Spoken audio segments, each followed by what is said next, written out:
How would you raise a confident child without controlling them? The reason I'm confident is because they are strict, but they're not always confiding me into doing something that I want or I love. They try to understand it. So I would also try to understand my child's perspective because I was once their age. So I would guide my child. If you're entering into the modeling industry, if you're entering into the acting industry, you're acting, but which direction are you going? What is the end game? What are the different forms of punishment that get through to children? It depends on the stage they are on. You Brilliant. see the age that I'm in? Yeah. You're not gonna say the whole spare the rod and spare the child to me. So Chiboko doesn't work for your age? Oh no, no. Right now it still does. But I'm saying that if you did not work on it in the earlier stages of life, So the road actually works, Favour, mommy? In the earlier stages of life, that road is going to be there 24/7 and you're gonna see it. Our perspectives as parents are so different compared to what our children's perspectives actually are. The generation gaps are very, very, very different. Yeah. How do you get to that place as a parent where you acknowledge? Every woman with a womb has the ability to hear the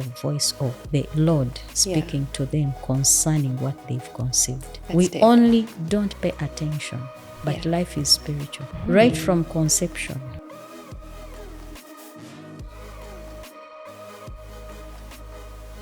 It's every parent's dream to raise children who are confident, successful, and able to excel even on a global stage. The question is, how? Well, in this episode, we're doing something a little different. We're getting a successful teenager's perspective on how we as parents can do just that. And later on, we'll also hear from her mother. Now, let me introduce our guest to you. Her name is Queen Favour Murungi. She is an international pageant queen, an environmental ambassador, and the founder of Eco-Sustainability for the Purpose of Socio-Economic Development, a youth-led initiative promoting environmental conservation as a pathway to economic empowerment. Favour is also the CEO of Shoshana Initiative Limited. Favour, you're very welcome. Thank you so much. Thank you for having me here. Amazing. Good to have you here. Favour, it's absolutely impressive what you've achieved at just 16 years of age. And I know a couple of parents are out there thinking, how can I raise a child just like Favour? I know the first time I set my eyes on you and I heard your story, that was my very same question. But before we get into the main segment of our conversation, I'd love for you to take us through the different awards and accolades that you've won so far. Take us through them. I know there's so many. Yeah. So I've won so many international and national titles and credibilities, I could say. I was the first ever Little Miss Heritage Uganda, crowned by Little Miss Uganda. Then in 2024, I was the first ambassador of United World who came from Uganda. And that was a very huge responsibility. Yeah. And the next year came in a lot of awards for what I was doing as the ambassador of United World. Yeah. I got 3 Rotary certificates from different Rotary sessions, recognizing my environmental work in the community. And there were 3 from the Rotary Club of Bunga, the Rotary Club of Vergere Nambole, and the Rotary Club of Seguku.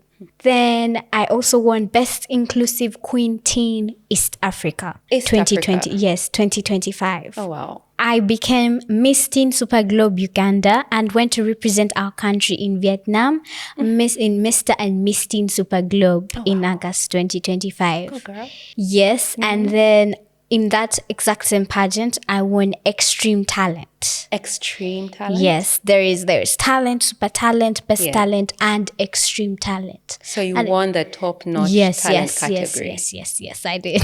Maharau. So here's what I know. Like I said earlier, parents are wondering. I'm wondering, how can I raise a child who is as successful as you are? Yeah, and so today we're going to switch things a little bit up, right? We're going to play a small game titled Imagine You're the Parent. Wow. Yes. And our hope is that we will be able to tap into your mind and get some tidbits on how we can actually raise successful children like yourself. I'm going to ask you just a few questions, about 6 questions. So, Favour, my first question in our game, Imagine You're the Parent. How can you, as the parent, raise a confident child without controlling them? I don't know how my mom does it, because now I'm thinking, Yeah. imagine I'm the parent. Woo. Yeah. How would you raise a confident child without controlling them? The reason, to me, the reason I'm confident is because I'm not, how do I say it? They're not always, they are strict, but they're not always confiding me into doing something that I want or I love. They try to understand it so I would also try to understand my child's perspective because I was once their age.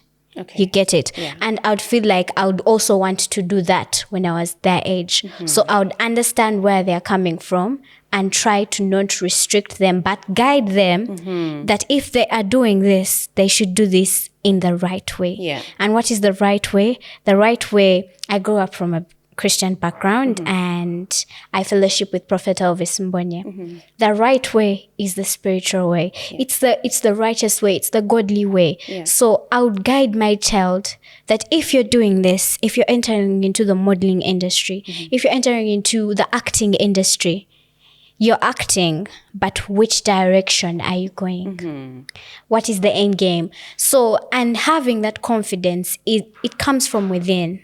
When you talk about understanding your child's perspective and then guiding them from that standpoint, are you then saying that more often than not, our perspectives as parents are so different compared to what our children's perspectives actually are?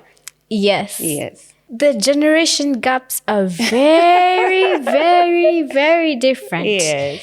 We've grown up, my generation is different from Generation Alpha because they have grown up clearly on like the phones and the tablets. Yes. But I've grown up in between that change. There's TV, but there's also time to go and play. Yeah. You understand, like the gadgets were there, but not that very known. So I've grown up in that transition change. I can transition easily. But for them, it is harder, you understand? Harder, yes. Because they are truly known to the old ways. And now they're having a child who was born in the transition stage when the whole world was transitioning and all of that. So understanding perspective can be pretty hard when you've grown up in a very it also depends on how we grew up. If I'm a parent and let's say my mom was so strict, like grew up in like the church background, I would not be allowing my child to do certain stuff, like certain things, because I've grown up knowing that no, this is probably bad, like this is not going to end up good. But also learning when to let go and understand, because yes, you have that mindset and yes, you have that perspective, but things have changed. And so we have to be aware of that. Now, my next question, Favour, is, okay, so we've listened to you, but then you have, again, imagine you're the parent and you have a child who is quite indisciplined in some areas. How would you guide them and discipline them without making them feel like they're under some sort of corporal punishment? Or rather, to simplify your question, what are the different forms of punishment that get through to children that actually conform them to your way as a parent? It depends on the stage they're on. You Brilliant. see the age that I'm in? Yeah. You're not going to say the whole spare the rod and spoil the child to me. So Chiboko doesn't work for your age? Oh, no, no. Right now, it still does. But I'm saying, but if you did not work on it in the earlier stages of life, if you did not instill that discipline, that if things get really, really bad, I'm going to bring out the whole spare the rod and spoil the child. Yeah. I will bring out that rod because I don't want you to be spoiled. If you didn't instill that, so the rod actually works, Favour, mommy? Yes. Oh, yeah? The rod works. I've taken a long time without so that's what I'm saying. In the earlier stages of life, that rod is going to be there 24/7 and you're going to see it. Because if you're misbehaving, but when you're transitioning, like the whole 12, 13, I'll be understanding. I'll know it's not always time to always be getting that rod. Yeah. Not everything. I'm going to have to sit down and have a conversation and ask you what's up. Because now if you're the parent and you're parenting, say, a teenager now, how you get to them is through conversation, understanding where they're coming from. Is there a point at time when Favour that doesn't work and you have to employ other means of discipline? If the conversation doesn't work and I don't really find out the root cause of why, let's say, you're misbehaving, I truly don't know what is going on, I will kneel down with you and we pray for that, whatever is going on, because very powerful. That thing might be, it usually is spiritual, whether you sit down and have a conversation with them, and it is truly spiritual. I like that. So you have to, you kneel down with them and ask God, whatever is in this child, it's not in my jurisdiction now. So prayer has got to be a part of the whole construct. Now, let's go to the other question. Imagine you're the parent. How do you encourage open lines of communication with your child? So that, say, when they get to a certain age of them dating, teenager, campus, etc., they have that open communication with you and they can come and tell you anything that's happening in your life. How do you cultivate that? Honestly, without carrying them yes. off? Yeah. You have to initiate the conversation, because they're not going to come up to you and start telling you that there's no way. I at myself, there's no way I'm going to go to my mom and tell her, Mom, this and like relationship wise, all that, Mom, this and this has happened. Yes. It's unless she initiates it. That's when I open up and I be like, oh, she's actually interested in knowing this side of me. But how does she initiate it? Exactly. With what tone? Please don't be harsh. Okay. Because this generation is so different. You might be harsh and in the conversation of, Mommy, I got a boyfriend. Yeah. She's about to tell you that he broke my heart. So please don't be hard. Yeah. Don't be hard on them. Be soft with them. Like, how is it going? How are you and your friends, mingling? And you should also set up boundaries. I believe boundaries are important. A parent should set up boundaries for the child? Yes. I believe boundaries are important, but also being free with them. But then how do you make sure the child actually accepts those boundaries? Because the child may feel that you're imposing your boundaries as a parent on them. That's a tough one. Yeah. Like, Mommy, you're so old school. Don't tell me your boundaries. That's a tough one. Yeah. How do you get to that point of them accepting? I would have to pray about it, because I believe I wouldn't be able to do that alone.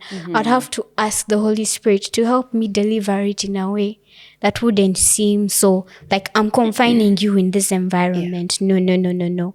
I'm actually, like, as I said, you're guiding your child in the right way. You're not forcing them. You're helping them make that decision, because it's a personal decision. Have you ever had, there's a time when Prophet Elvis Mbonye, where I fellowship from, he always talks about the people who are saved because their parents are saved. Exactly. Yeah. So you enter heaven thinking, oh, because mommy and daddy are saved, they go to fellowship. It's a must. It's a very big must that I must enter heaven, because I've grown up doing what they should do, Yeah. But you've not made that own personal choice and that own personal decision to accept him in your life. It's all about you. It's like throwing in a word of advice for them to take that decision. That's how they can also start opening up to you. Like, mommy has actually, and also there is also opening up with them.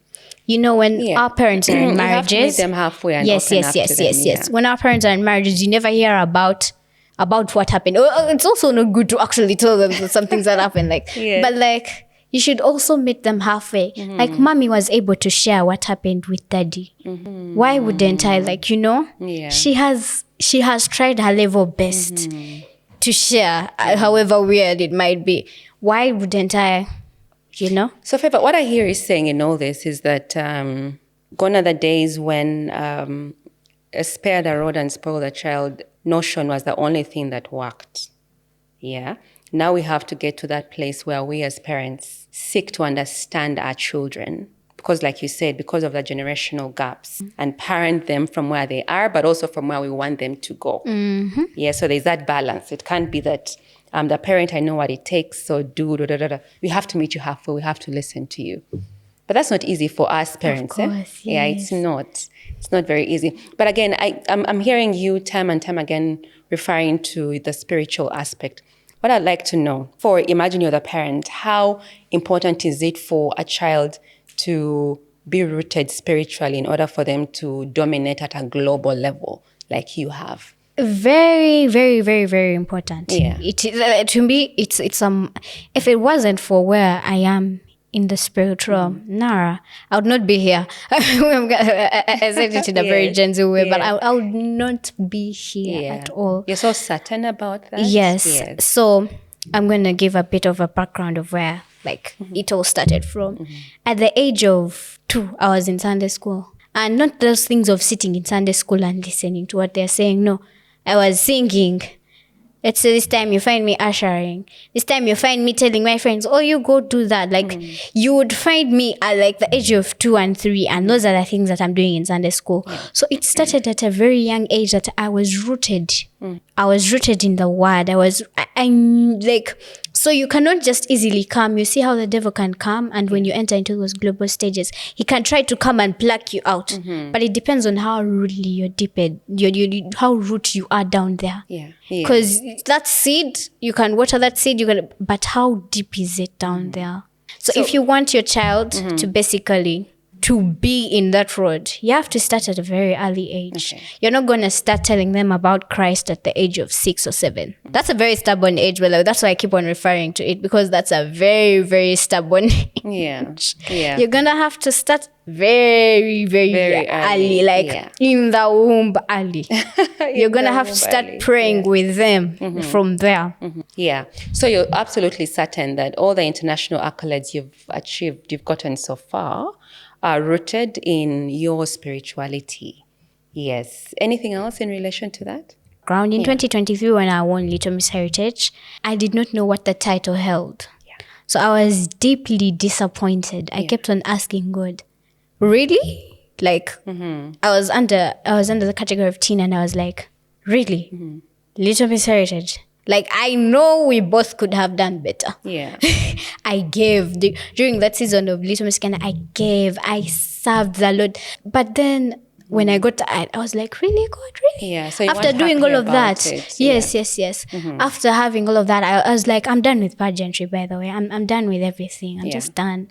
Then my man of God, Prophet Elvis Mbonye, comes up and he picks me up on the March 19th of 2024. And he picks me up and he says, you are highly favored of God. You are highly favored. You are going to go to great places. You're going to go to places way, way, way beyond. And he says, you're going to be a public figure. Remember, I wanted to quit. That was the time that I wanted to quit. And he comes in and he says the exact opposite. You're going to be a public figure. You would think he would come and he would say, oh, I'm blessing your education. You're basically what I'm going to do in the future. But no, he says at a very, very young age, you're going to be a public figure. That prophetic word aligned my life. At that time, if I didn't receive it, you'd have quit. I was already I was already done. I was just done. I'd be like, I'd probably do it in the future or not do it at all. It was just a closed chapter. It was going to be a closed chapter in my life. Awesome, Favour. Now, as we conclude this segment with you, I'd love for you to give me just 3 key pointers which you, as a parent, would hang on to or rather use to mold that child into being an excellent person. Just 3. 3 would be... What are your 3 tops? Be spiritual with them. Spirituality? Spirituality is number 1. Number 2 is be understanding. As a parent. And also put yourself in their shoes. They've come to the earth for the very first time. They genuinely... Oh, bless. It's not their first time doing this. So you have to be understanding from where they're coming. They don't have a script. Yes. Their first time. Yes. And you are put on this earth to guide them. And I'm looking for a 3rd one, but I'll also say, have fun. With them? Have fun. Have a lot of fun with them. How important is that in developing your child's excellence? Very, very, very important. Those are the memories that they cling on to. When life gets tough, they're in college, they're in uni. They'll give you a call and be like, Mommy, things are tough. I want to come. We go out, we go for swimming, we go watch a movie. But imagine you didn't have fun with them when they were young. How are they going to come? They would end up going. Now that's how children, that's how this generation has ended up going for things like parties are fun. That's what I was going to. But they've ended up going deep into a certain drugs. Like they've looked for resources elsewhere because they didn't have that type of, they weren't guided on when you're having fun. This is where the fun is supposed to stop. This is when we are back to business. And Favour, that has hit deep. I could ask more questions in that regard. And yeah, you know what? I feel like we as parents tend to forget that time actually flies by so fast with these kids, and we're so focused on them being a certain way as opposed to us enjoying them, which, as you've said, that's a primary reason why God placed us here, to enjoy each other. Yeah, so that has hit deep. Favour, thank you so much for joining us. You're welcome. Yeah, and now we'll take a very short break and we'll listen from Favour's mother. Mrs. Miriam Tendo Agamba, welcome to the Circle of Life. Now, you, my dear, have raised such an impressive young lady. We bless the Lord. Yeah, and I know you've been listening to our Imagine You're the Parent conversation, what she would do as a parent, communication, discipline, etc. What are your thoughts on what she's shared? Wow, first and foremost, thank you once again for hosting me on this show. It is a privilege and an honor. Yeah, whatever she has said, you know, I can't say like the Basoga say that omwami kyakoba nange kyenkoba, but yeah, she has a point. You know, when you hear it from their side, it even makes you a better parent, because right now at least she can express herself, and when you hear, at least for her, she has even a platform where you can reflect and say, oh, okay, okay, here and here. And then you polish yourself better, because at the end of the day, it's about them and their God, and little about you when they are grown up. Little about you. Now, she spoke so passionately about the importance of listening to your child's perspective. Now, that's a challenge for most parents who believe that they know it all. For most of us who've been through it, and we know. I know. Eh? I know. So how do you get to that place as a parent where you acknowledge that, as Favour said, there's a generational gap. I do not know it all. I've got to listen to this child and then bring them along with me to where I want to take them. How do you get to that place of, is it a place of humility? Yeah. Actually, it has to really be humility, because most of us have been, like, the generational gap really is. That was the kind of, can I call it policing kind of parenting? You call it what? There's that word. Policing is good enough. Policing. you used to call it the strict balokole background. That's what you would call it. The strict really. what? Balokole back. That's what she calls it. Not only balokole background, but there is a word I'm trying to look for. It's a military word, but it's that kind of military upbringing. Yeah. And then now here you are, you come with all that within your concept, that this is how a child, because for a child to turn up responsible, I have to be as strict as my father. And then, it can't work. It can't work. My dear, it cannot. Yeah. But something I'm reflecting as she was discussing with you was from the time of conception. This is something I want to share I would like to share with every mother out there, or everyone who wants to become a mother. Every parent. Every parent out there. No, some parents are not, because they already even have those who are grown up, and they feel they are comfortable with the way their parenting skills. So I don't have a lot. But this is what I would say to every young lady out there. Yeah. Do you see this story about Mary when she's going to conceive Jesus? Trust me, every woman with a womb has the ability to hear the voice of the Lord speaking to them concerning what they've conceived. Yes, my dear. We only don't pay attention, but life is spiritual. Right from conception, Me, I remember very well there was this one time I didn't know I was expecting. Yeah. And then I'm starting to feel funny and stuff. But then later on, okay, I go to hospital because I was even having periods. Mm-hmm. But then when I go to hospital, they say, I'm expecting. Mm-hmm. So, mommy, you had a cryptic pregnancy. Had a what? It's called How a do you even cryptic know that? pregnancy. Yeah, I told you, These children. girl, you know. The gap, eh? I don't even know how to define it scientifically or biologically. It's called a cryptic pregnancy. So I'm having my periods and then Yes. I'm getting a lot of fever and the periods are irregular. My brother is a doctor and then he says, no, we could be trying to fight something that we don't know. We need a scan. You go for a scan and it says, I'm pregnant. Okay. Now, what was disturbing was because I was still having periods. Yeah. And then they are irregular, the pain is too much, the fever, they are trying to like diagnose and nothing about medication is working. So now that's when I get to know I'm expecting. They tell me to fast, since I was having those irregular periods, they tell me I need a bed rest. During that time when I was alone, that is when I started meditating. And as I was in deep meditation, now that is when the voice of the Holy Spirit comes in strong. It is true, you're expecting, but that child, hold that womb. I had a clear voice. Hold that womb. In fact, I was lying on my bed. It was during the daytime. I was alone in the house. So I held the womb like this. That child you're expecting is going to be A, B, C, D, E, F, G, H, I, J, K. This favor you're expecting. That very one. Okay? Am I dreaming? My what? Yeah.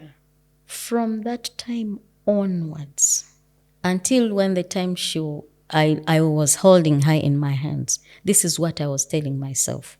I'm not holding a baby. I'm holding greatness in my hands. That is what I was telling myself. So you had that revelation from... I got it from conception. And now I appreciate that every woman, once you conceive, that is a spiritual connection. You are an incubator carrying a generation, carrying a great destiny. And that destiny, Bible says children are a gift from above, from God. So the challenge is we conceive and we do not pay attention to the one who has given us. We think this is just a biological event that is taking place within our bodies. So we go to the doctors to tell us A, B, C, D, what you have to do. Then your other advisors, their advice is good. But the primary ear should be from the one who has given you that child to carry. Because that is a responsibility. Just like Mary was, and God had to look for a suitable womb to carry that child. The Lord Jesus Christ, whom now the entire world is looking up to. So is every woman out there. Me, I believe a woman comes here on earth not just as a mistake. She comes after God has observed that the man I've made, it is not good. That is the first time God makes a statement. Let me put it in my Luga flow. Sichirunji. And yet for the previous creations, the Lord was saying, and the Lord looked at what he has made and said, it was good. This is the first time we hear God say, it is not good. So how has this perception informed you bringing up Favour and enabled her to turn out the way she is? In terms of the decisions that you made, in terms of allowing her to take this very unconventional path at a very young age. Most of us would have said, focus on your books. When you're done with your books, then you can consider. How has that informed your decisions regarding her? By the way, point to note. When it comes to books, we don't play games here. And Favour is an honor roll student. Oh, wow.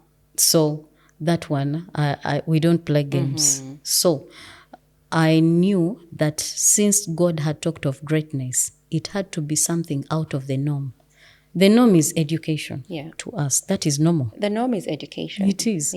So if God is saying you have greatness in your womb, where has the difference had to come in? Yeah. At the age of 2, we are seated. This girl could hardly spell out many words. You know the words of a 2-year-old.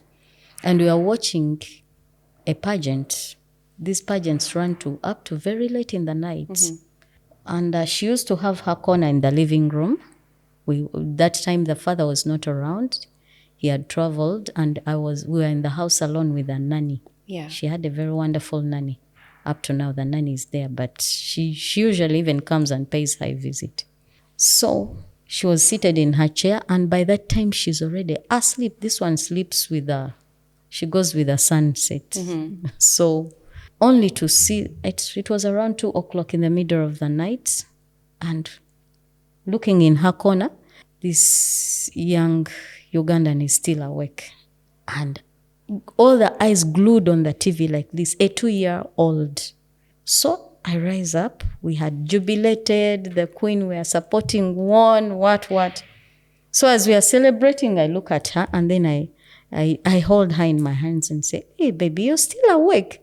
And then she replies in the affirmative. And then I ask her, "What is it?" And then she, just in the few baby words, she spells it out that, "Mommy, one day you are going to sit and see Miss World Favour." She said it Murungi, in her own words, the baby language. and you got it. I didn't say a word. Yeah. I kept quiet. 2-year-old Favour. 2-year-old. So, but the heavens had heard. Yeah. And how this dream came unfolding, the rest is history. Now we have an international queen. Now we have an international queen. Yes. Now what I want us to conclude with is something that we've touched on a little bit. Yes. But I'd love for you to directly speak to where do we as modern parents get it wrong? You know, sometimes what we call modernity is trying to copy what has been done and try to come with it. And then we try to sugarcoat it and then put in some English and then what? Yeah. And then we think we are on course. But there is something that does not go obsolete. And that stands out through all generations. That is spirituality. We are spiritual beings, and life is very spiritual. And spirituality sometimes has been mistaken for religiosity. Those are two different things. Very different. Very different. Spirituality is the ability to hear God on a daily basis concerning even the clothes you're going to wear, even how you're going to prepare that food, and then you wait and say, "No, if you've not spoken, I will not go there." So as we parenting, like where I fellowship from, me, I didn't appreciate so much of the spirituality until I came across Zoe Fellowship. That is Prophet Elvis Mbonye. Yeah. That is when I've come to appreciate that life is spiritual from this man of God. So when you say life is spiritual, are you referring to the fact that everything in life that we see in the physical realm actually originates from the spirit? Actually, one thing I've learned basically from my man of God is that however much you want to be something, if you are not that thing in the spiritual realm, even if you fight in the physical realm, you'll not be there. Wealth is spiritual. Health is spiritual. So success is spiritual. So likewise, much as you are bringing these children up, they are spiritual beings. When you are parenting and you distance yourself, you should first of all define your true identity in God and know that who am I? And this person I've brought on earth has a purpose.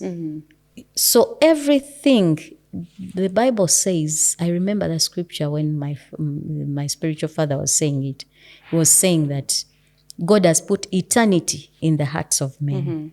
In these children, there are those desires that you see. It is eternity. Yeah.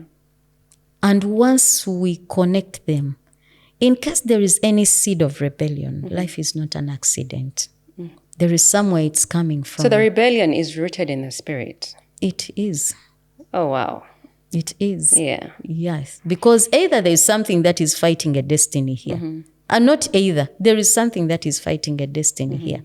That's why even Jesus had the courage to say, when he saw it cropping up in one of his most beloved disciples, that is Peter, he just said, "Get thee behind me, Satan." But he was pointing at Peter.